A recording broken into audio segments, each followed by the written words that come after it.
When you think about the reading comprehension section of the LSAT, I'll bet you think, maybe even obsess, about the reading.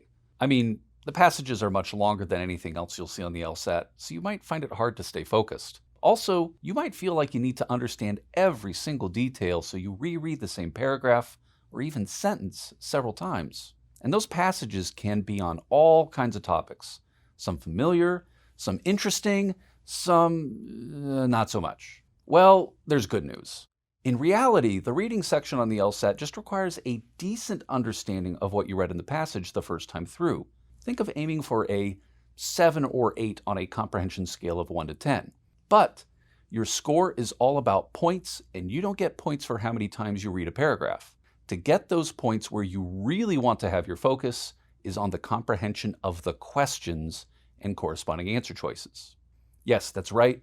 Close reading of the questions and answer choices pays off big time on the LSAT. Not a basic understanding or a mostly understanding or even a close paraphrase understanding. In reading comprehension, high accuracy, and thus a great score, boils down to a refined, highly articulate understanding of the question type, not the passage. Remember, 7 to 8 out of 10 understanding there. So really, the single most important question you need to understand to get more points is, what exactly is this question asking me? LSAT questions for reading comprehension fall into 3 major categories. While being able to identify individual question categories or types is also in itself not going to get you points, the value in this is knowing how to handle a question. So, knowing and having a plan for each category means that you know the best plan for each and every question you come across on the exam. So, what are these magical categories that give you the keys to the reading comp kingdom? First, we have questions that deal with the passage as a whole. As you'd expect, these questions assess your understanding of the big picture, the overarching theme or idea the author is trying to convey. Here, it is important to pay attention to the tone and the style of the writing. Is the author being informative, persuasive, or critical? Okay, no surprises there. The second type of reading questions drill down on the specifics found in the passage. Now I know what you're thinking. Wait, you said I don't have to understand every single point and detail in the passage. I only need a 7 out of 10 understanding. Don't panic. These questions are not about testing your ability to recall specific details.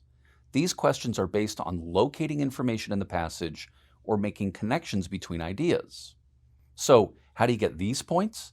Pay close attention to the structure of the passage and the language used, which you'll already be doing by tagging and highlighting the passage as you go. And don't be afraid to look back at your tags or the text if you need to.